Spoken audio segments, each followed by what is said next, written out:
আজকে আমি আপনাদের সামনে আসলাম। এই দেখতে পাচ্ছেন সবাই আমাদের এখানে আছে। তো একটা নতুন একটা মেশিন আছে আমাদের জায়গায়, তো দেখতে পারবেন ধান গাড়ি আছে। তো ধানগুলো দেখান।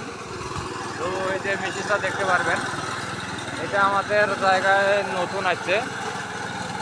তো ধান মানে এমন করে গাড়ি আছে, একদম প্লেস মতো জায়গায় জায়গায় সাইড হয়ে আছে, দেখতে পারেন।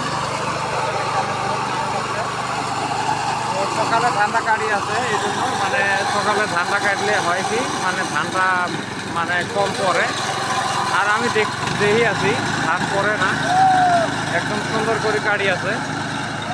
মোটামুটি বিঘের মধ্যে 600 টাকা বিঘা নেয়, 700 টাকা করে নেয় 1 বিঘা। সুন্দর একটা মেশিন আছে আমাদের জায়গায়, দেখতে পারবেন। বহুত মানুষ আমরা দেখি আছি, মানে নতুন আছে এই জন্য দেখি আছি। তো মানুষগুলো দেখতে পারেন আমাদের, আমাকে ঠকা দেখা দেখতে পারেন এই যে সবাই। এই যে